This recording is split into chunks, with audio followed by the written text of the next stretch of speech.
Now, today we are discuss about estrous cycle. During estrous cycle, what happens inside the ovary? What are the changes occur in ovary during estrous cycle? क्या क्या changes हो रहे हैं ovary के अंदर कब during estrus cycle? Now first of all the anterior lobe of pituitary gland secrets FSH and LH. आपको पहले बताया कि आपको कितने हार्मोन्स को पढ़ना है, एफएसएच, एलएच, एलटीएच। ये आपको एंटीरियर पिट्यूटरी से सीक्रेट होने वाले हार्मोन्स हैं और ओवरी से ये दोनों सीक्रेट हो रहे हैं। उसी को हमने लिखा भी है कि एंटीरियर लोब, पिट्यूटरी में आप जानते हो 2 लोब्स हैं आपका, mainly anterior lobe and posterior lobe, और सेंटर में मिडिल लोब भी होता है।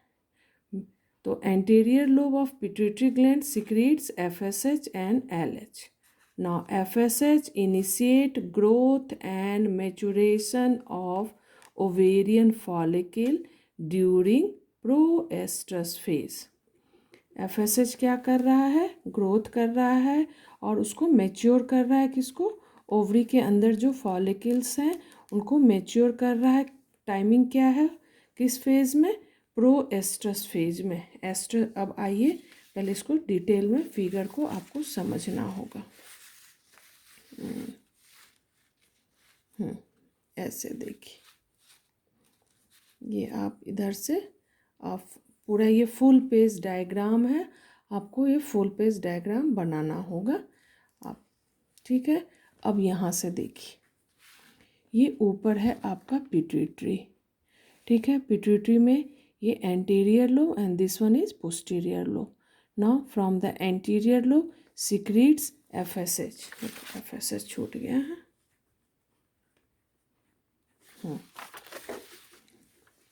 नाउ एफएसएच, और इधर क्या लिखा है? Ovarian cycle. तो what are the changes in ovary? तो ओवेरियन साइकिल में ये पूरा साइकिल की इस तरह से यहाँ से चेंजेस शुरू हुए और आगे बढ़ते गए और फिर से रिपीट होगा, रिपीटेड है आपका। फिर से दूसरी बार जो साइकिल स्टार्ट होगी तो फिर यहाँ से स्टार्ट होगी, इसीलिए इसे ओवेरियन साइकिल लिख रहे हैं। ओवेरियन साइकिल में आपके एंटीरियर पिट्यूटरी से सीक्रेट हो रहा है एफएसएच, और वो एफएसएच आपको फॉलिकल को मैच्योर कर रहा है इनसाइड द ओवरी। और ये आप पढ़ चुके हैं during oogenesis, primary follicle, then secondary follicle and then tertiary follicle और मैच्योर फॉलिकल। तो ये हो गया आपका mature follicle, that is Graafian follicle. तो ये हो रहा है, इसके लिए हार्मोन्स रिस्पॉन्सिबल है एफएसएच मेनली। एफएसएच यहाँ देख रहे हैं इस तरह से एरो करके, तो यहाँ एफएसएच। अब है कि यहाँ से इस फॉलिकल से भी सिक्रीट हो रहा है आपको हार्मोन्स, मेन हार्मोन जो यहाँ से इसके ग्रेनुलोसा सेल्स जो हैं वो सिक्रीट कर रहे हैं एस्ट्रोजन। एस्ट्रोजन हार्मोन्स ये ओवरी से सिक्रीट, इससे सिक्रीट हो रहा है। इट मीन्स कि ओवरीज में सिक्रीशन हो रहा है, ये फॉलिकल से सिक्रीट हो रहा है एस्ट्रोजन, एंड लेस अमाउंट में आपका प्रोजेस्टेरॉन। यहाँ तक आप देखिए एफएसएच आपका जब ये स्टिमुलेट हुआ, सिक्रीट हुआ, उसके बाद एफएसएच यहाँ पे एंड हो जाता है। ओव्यूलेशन के स्टार्टिंग में आपका एफएसएच का एंड हो रहा है, ये स्टार्टिंग तक यहीं पे लिखा है, इसको आगे नहीं बनाना है, इसको यहीं पे एंड करना है कि यहाँ ओव्यूलेशन जैसे स्टार्ट हो रहा है एफएसएच आपका डाउन हो जाता है, और फिर एफएसएच इनिशिएट कर देता है नेक्स्ट हार्मोन है LH, luteinizing hormone. This one is follicle stimulating hormone. So follicle stimulate होके बड़ा हुआ, अब मैच्योर होने के बाद वो ओव्यूलेट हुआ, फॉलिकल आपका यहाँ से रिलीज हो रहा है। तो जब वो रिलीज हो रहा है रप्चर होके तो उसे बोलेंगे ओव्यूलेशन। और ओव्यूलेशन के टाइम में मेन हार्मोन क्या है? एलएच। देखिए ऐसे एलएच, देखिए एलएच सम अमाउंट में यहाँ से ये इसे एफएसएच एलएच को इनिशिएट करता है, तो आपको एलएच जो है लिटिल अमाउंट में ग्राफियन फॉलिकल के टाइम भी सिक्रीट हो रहा है, बट इस टाइम में वो मैक्सिमम है। एलएच का सिक्रीशन ओव्यूलेशन के टाइम में मैक्सिमम होगा। ठीक है, उसी को अभी यहाँ तक हम लोग चलिए देखते हैं थ्योरी में क्या लिखा। Now, FSH initiate growth and maturation of ovarian follicle during proestrus phase। अब नीचे आइए, देखिए जिस टाइम में आपका ये बन रहा है उस टाइम में नीचे देखिए एस्ट्रस साइकिल लिखा है। एस्ट्रस साइकिल इसको हम लोग बाद में करेंगे, अभी हम लोग what are the changes inside the ovary उसे देख रहे हैं और उस समय साइकिल का नाम क्या है वो देख रहे हैं। फिर हम लोग यूटेराइन चेंजेस नेक्स्ट टॉपिक में पढ़ेंगे। तो इस टाइम में एस्ट्रस साइकिल का ये प्रो एस्ट्रस फेज है। तो प्रो एस्ट्रस फेज में आपका ये मैचुरेशन होगा। प्रो एस्ट्रस के बाद जब ओव्यूलेशन हो रहा है उस टाइम में यहाँ पे आपका एस्ट्रस है। ठीक है, तो इस टाइम में आपका ये एस्ट्रस फेज हो जाएगा, एस्ट्रस साइकिल का एस्ट्रस फेज। ठीक है ना, तो ये प्रोएस्ट्रस में आपका मैचुरेशन ऑफ ओवेरियन फॉलिकल हुआ। Now as it grow comma initiate the secretion of female sex hormones. जैसे जैसे ये ग्रो कर रहा है वो इनिशिएट किया सिक्रीशन आपका फीमेल सेक्स हार्मोन, वो सेक्स हार्मोन आपको सिक्रीट हो रहा है from the ovary, that is estrogen. Estrogen in the ovarian circulation from the follicular fluid and a small amount of progesterone, और स्मॉल अमाउंट में progesterone. आप यहाँ देखिए इसका ग्राफ ब्लू कलर से डॉट ऊपर वाला है और उससे नीचे आपका प्रोजेस्टेरॉन का बनाया गया है। और एस्ट्रोजन का सिक्रेशन मैक्सिमम किस टाइम में है? ड्यूरिंग ओव्यूलेशन के टाइम में। प्रोजेस्टेरॉन का सिक्रेशन मैक्सिमम कब है? During formation of after ovulation, that is during formation of maturation of corpus luteum, इस टाइम में। ठीक है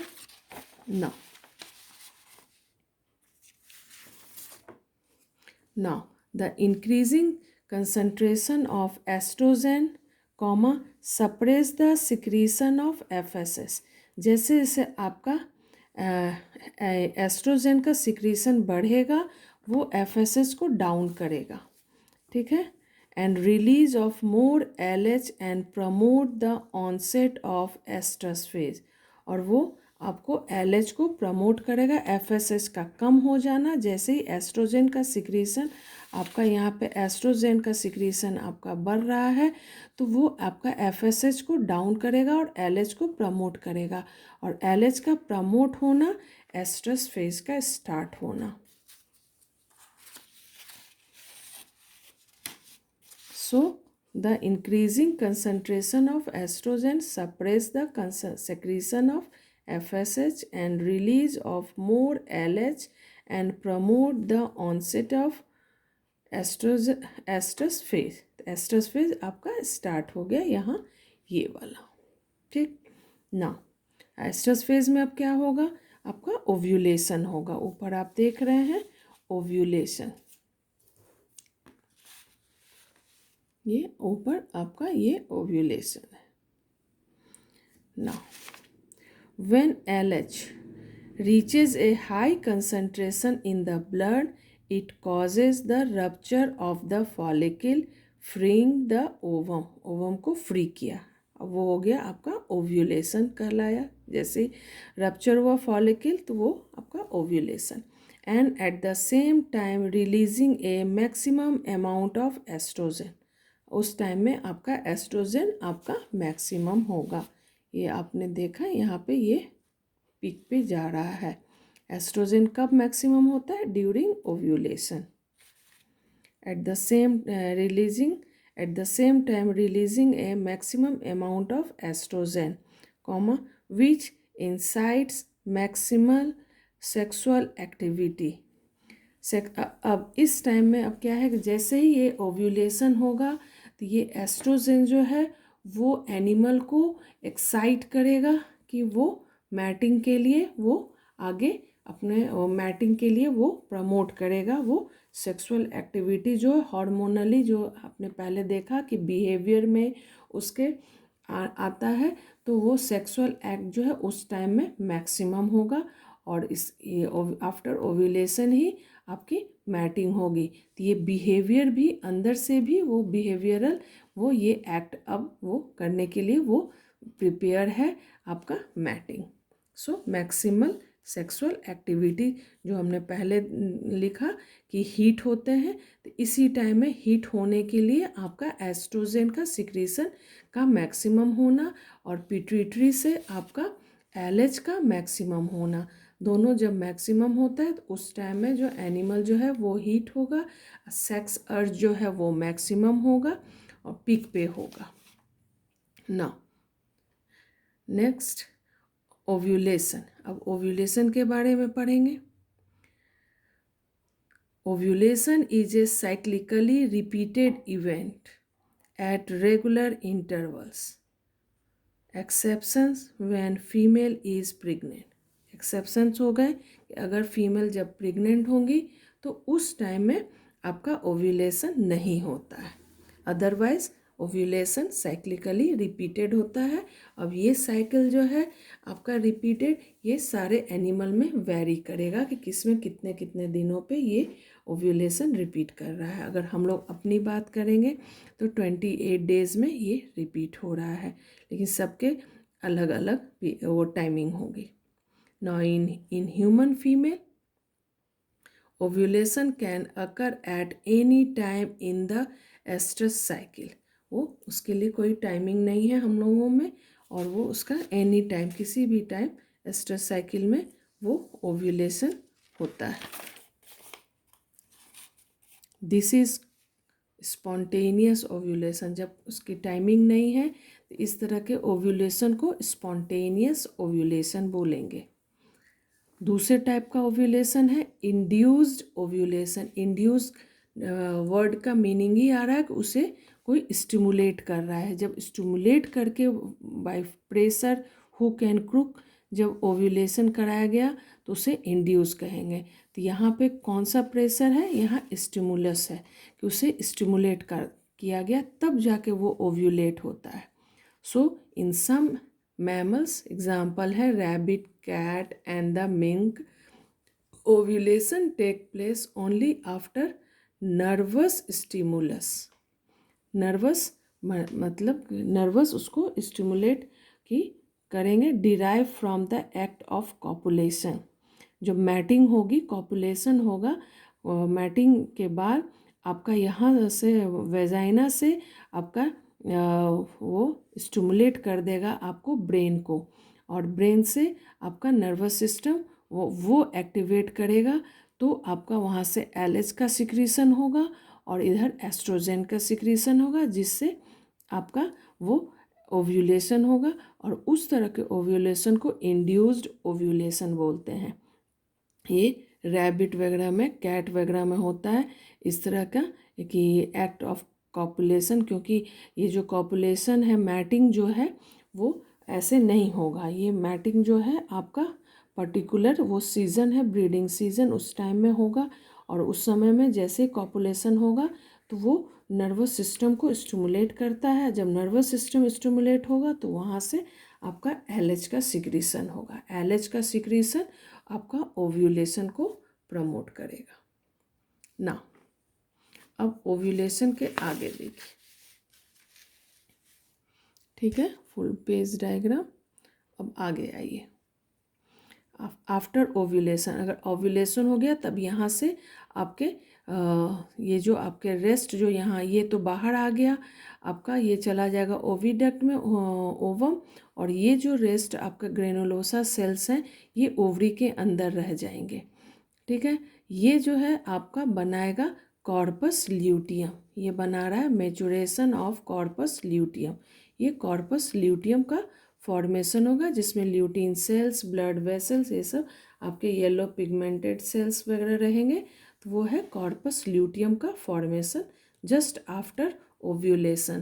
तो ये किस टाइम में हो रहा है, अब नीचे देखिए, ये टाइमिंग है आपका जो फेज का मेट एस्ट्रस। मेट एस्ट्रस को भी डिवाइड किया था पहले, बताया है metestrus 1 and metestrus 2। इधर हुआ 1, इधर हो गया 2, मेट एस्ट्रस 1। तो मेट एस्ट्रस 1 में आपका ये फॉर्मेशन होगा। अब यहाँ पे जाके डिसाइड होना है कि जो ओवम आपका रिलीज हुआ है वो फर्टिलाइजेशन उसका होता है या नहीं होता है। अगर फर्टिलाइजेशन होगा तो फिर कॉर्पस ल्यूटियम जो है वो वेल डेवलप होगा और पूरे गैस्टेशन पीरियड वो कॉर्पस ल्यूटियम ओवरी से आपको प्रोजेस्टेरॉन का सिक्रीशन करेगा। अगर फर्टिलाइजेशन नहीं होगा उस कंडीशन में ये कॉर्पस ल्यूटियम रिग्रेट कर जाएगा, रिग्रेशन ऑफ कॉर्पस ल्यूटियम। तो रिग्रेशन तब होगा जब आपका फर्टिलाइजेशन नहीं होगा उस कंडीशन में। तो जब रिग्रेट हो रहा है तो उस टाइम को कहा जाता है मेटएस्ट्रस 2, जिसको मेंस्ट्रुअल साइकिल में भी मेंस्ट्रुएशन फेज भी उसे बोलेंगे। और मेटएस्ट्रस 1 को ल्यूटियल फेज, क्योंकि इस समय में कॉर्पस ल्यूटियम का फॉर्मेशन होता है। तो metestrus 1 and metestrus 2 just after ovulation. Metestrus 2, if fertilization does not occur in that situation, regression of corpus luteum. If fertilization occur, embryo form, in that situation corpus luteum well developed and they secrete during gestation period progesterone hormones. So the ruptured follicles collapse and its wall becomes folded. जब आपके follicle oocyte release हो गए तो ruptured जो follicle है वो collapse करेगा and its wall becomes folded and increase in size. The cells of the granulosa layer multiply and frequent develop a yellow pigment and become a vascularized structure called corpus luteum। ठीक है, तो जो आपका ruptured follicle है वो बनाएगा आपका corpus luteum. उसमें येलो पिगमेंट्स आ जाएंगे और वो हाईली वेस्कुलराइज्ड होगा। वो उसके वॉल जो है वो फोल्डेड होंगे। आप देख रहे हैं यहाँ पे इस तरह के ये फोल्डिंग आपके हैं। तो ये इस तरह से कॉर्पस ल्यूटियम का फॉर्मेशन होगा। Now, the development of corpus luteum occurs during metastrus 1, ठीक है, and its life span, अब कितने दिनों तक ये रहेगा ये डिपेंड करता है फर्टिलाइजेशन पे आपका, कि किस एनिमल में ये फर्टिलाइजेशन के बाद ये रह रहा है, तो उसके गेस्टेशन पीरियड पे डिपेंड करेगा। अगर 9th मंथ तक इसकी लाइफ स्पैन है, यानी कि ये ह्यूमन में है, या 9th मंथ में ही ये जैसे 380 डेज़ का है, सॉरी 280 डेज़ का है, तो 284 डेज़ आपके काऊ वगैरह में होता है। लेकिन अगर हम एलिफेंट की बात करेंगे तो 600 से ज़्यादा टाइमिंग है, तो उतना लाइफ स्पैन होगा कॉर्पस ल्यूटियम का इन केस ऑफ एलिफेंट। अगर हम रैट की बात करें तो रैट में तो 21 डे पे ही आपका गेस्टेशन पीरियड जो 21 डेज़ का है, तो इसका लाइफ स्पैन जो है वो वेरी करेगा, उसका ड्यूरेशन जो है प्रेगनेंसी के ड्यूरेशन पे। So the development of corpus luteum occurs during metastrus 1 and its lifespan is conditioned upon the duration of pregnancy। Pregnancy पे के ड्यूरेशन पे डिपेंड करेगा उसका life span.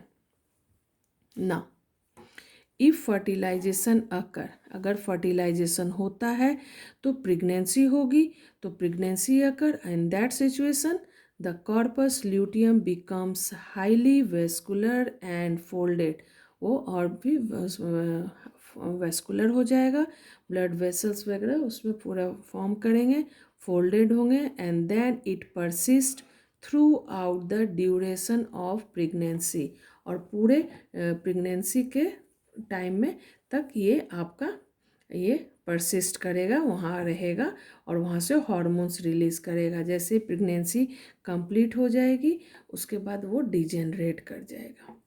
Now if fertilization does not occur the ovum and corpus luteum both degenerate, अगर fertilization नहीं होता है तो ओवम भी डिजेनरेट कर जाएगा एंड कॉर्पस ल्यूटियम भी डिजेनरेट कर जाएगा। Now the degeneration of corpus luteum occur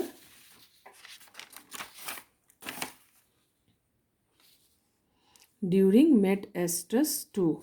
degeneration जो है कॉर्पस ल्यूटियम का, वो आप देख रहे हो, ये डिजेनरेशन रिग्रेशन वो होगा आपका मेट एस्ट्रस 2 में, during metestrus 2, and a white square of tissue called corpus albicans is formed at the place of corpus luteum. अब कॉर्पस ल्यूटियम की जगह पे कॉर्पस एल्बिकेंस बन जाएगा आपका। तो ये हमने ओवरी में ये बताया है और डायग्राम भी ओवरी में बना है कॉर्पस एल्बिकेंस का। तो इसकी जगह पे कॉर्पस एल्बिकेंस हो जाएगा ना। तो ये हो गया आपका मेट एस्ट्रस 2। अब आइए डायस्ट्रस। डायस्ट्रस में ओवरी में क्या हो रहा है आप देख रहे हैं। अब डायस्ट्रस में आगे अब ये रिग्रेस कर गया, फिर नया फॉलिकल बनना स्टार्ट होगा, रेस्टिंग होगी और प्राइमरी फॉलिकल की प्रिपरेशन स्टार्ट होगा।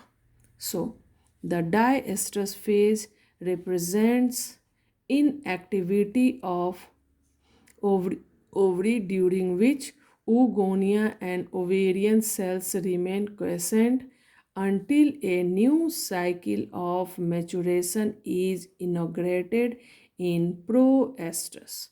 जब तक कि नया साइकिल आपका मैचुरेशन का वो नहीं स्टार्ट होगा, इनॉग्रेशन नहीं होगा आपका, तो ये प्रोएस्ट्रस में वो नहीं जाएगा।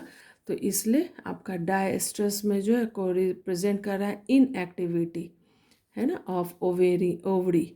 वहाँ पे एक्टिविटी नहीं है, इनएक्टिव है आपका ओवरी, ड्यूरिंग विच ओगोनिया और ओवेरियन सेल्स जो है सब आपका क्वेसेंट हो जाएगा अंटिल नया साइकिल जब तक स्टार्ट नहीं होगा।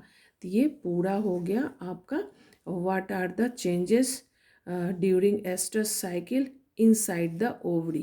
तो ये पूरे चेंजेस आपने समझ ली और देख लिया।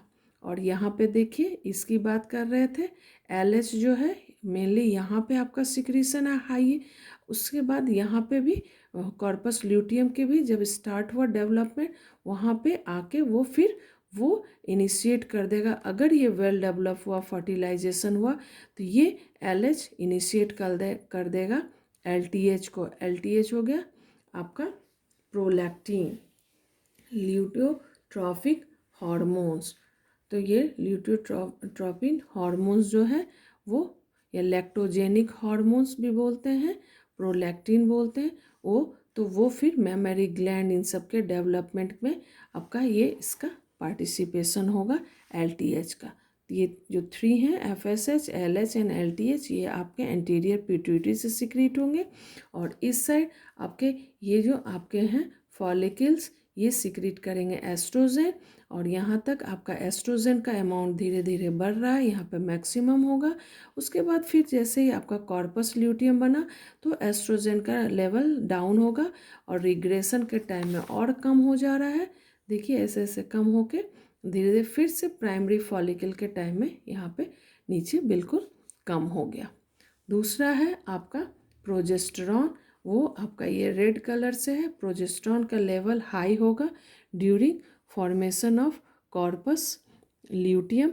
कॉर्पस ल्यूटियम के डेवलपमेंट के बाद आपका धीरे धीरे ये आपका डाउन हो रहा है, ये रेड कलर का आपका। अगर यहाँ पे फर्टिलाइजेशन, यहाँ पे आपका फर्टिलाइजेशन नहीं होगा, वो वाला आगे डायग्राम यहाँ बताया गया है। अगर फर्टिलाइजेशन होगा तो फिर ये दोनों नहीं बनेगा, यहाँ के बाद ये वेल डेवलप होगा, प्रोजेस्टेरॉन का सिक्रीशन मैक्सिमम ही रहेगा। तो अगर फर्टिलाइजेशन नहीं हो रहा है तो ये भी देखिए प्रोजेस्टेरॉन भी डाउन हो जाएगा। और तो इस तरह से एस्ट्रस साइकिल में what happens during proestrus, estrus, metastrus and diestrus inside the ovary, ये आपको पूरा डिटेल हो गया। अब हम लोग नेक्स्ट करेंगे uterine cycle. What are the changes inside the uterus. ये यूटेरस में क्या क्या चेंजेस हैं ड्यूरिंग एस्ट्रस साइकिल, वो डायग्राम यहाँ इसको दिखाया गया।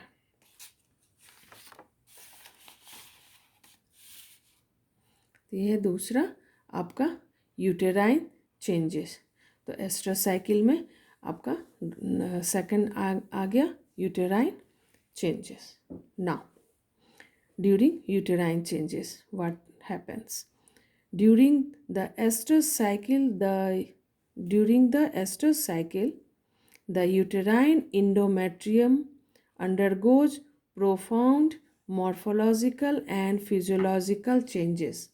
वो उसमें काफ़ी ज़्यादा चेंजेस आपके दिखेंगे. जैसे देखिए पहले ये है आपका यूटेरस, ठीक है. फिर नीचे आएगा आपका वेजाइना, ये यूटेरस है. फिर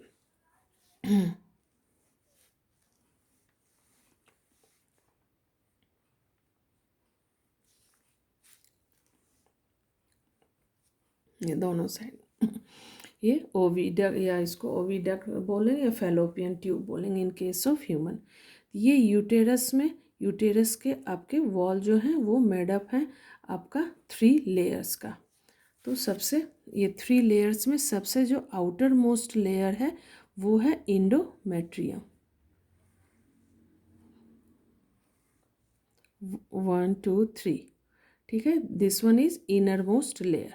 ये इनर मोस्ट लेयर जो है इंडोमेट्रियल वॉल, इसमें थिकनिंग स्टार्ट होगी जैसे ही आपका ये प्रिपरेशन स्टार्ट हुआ. प्रोएस्ट्रस फेज में ये थिकन होना स्टार्ट होगा. जैसे जैसे टाइमिंग आपकी बढ़ेगी, आपका प्रोएस्ट्रस के बाद एस्ट्रस फेज आएगा, तो ये आपका इस तरह से क्योंकि इसी में जब अगर क्योंकि ये प्रिपेयर हो रहा है आपका कि अगर यहाँ पे फर्टिलाइजेशन होता है तो वो फर्टिलाइज्ड ओवम जो है ये क्लीवेज करते हुए यहाँ पे इस तरह से, और ये यहाँ पे आके इम्प्लांट हो जाएगा. एम्ब्रियो यहाँ पे डेवलप होगा.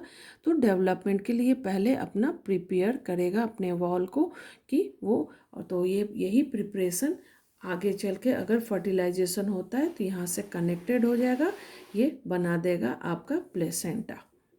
और एम्ब्रियो को वो थ्रू द मदर ये आपको सारा आपका न्यूट्रिशन, रेस्पिरेशन, एक्सक्रीशन सब में कनेक्शन आपका फीटस से आपका वो कनेक्ट हो जाएगा. तो इसलिए पर मंथ ये प्रिपेयर होता है यूटेराइन वॉल. ये जो इस तरह से बना रहे हैं डायग्राम, इसी को दिखाया गया है यहाँ पे हॉरिजेंटल वे में.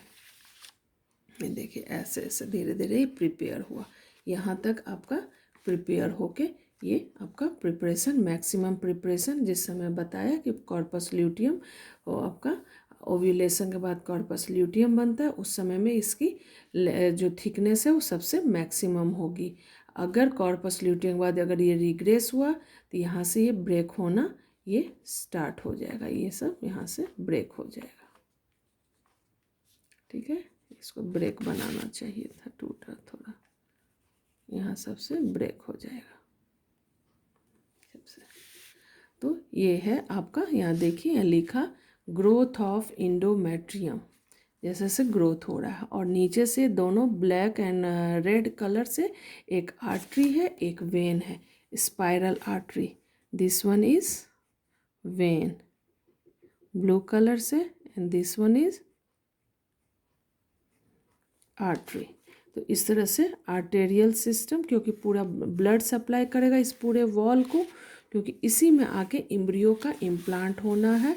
तो इसके लिए यहाँ पे है ग्लैंड, इंडोमेट्रियल ग्लैंड, ये डीप होता चला जाएगा. यहाँ थोड़ा कम है, यहाँ ज़्यादा डीप हो रहा है, तो इस तरह से डीप है.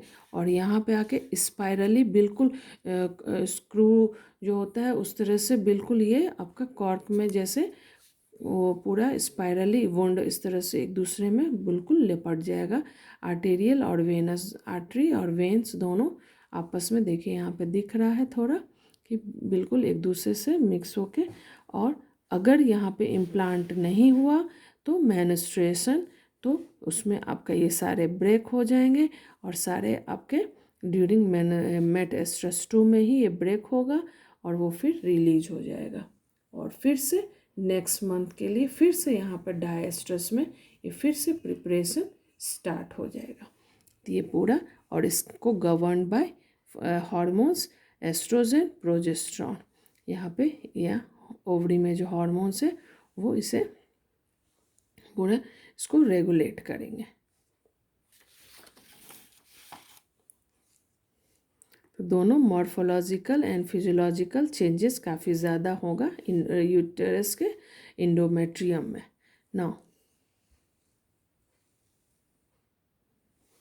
नेक्स्ट टाइम नेक्स्ट क्लास में आगे करेंगे।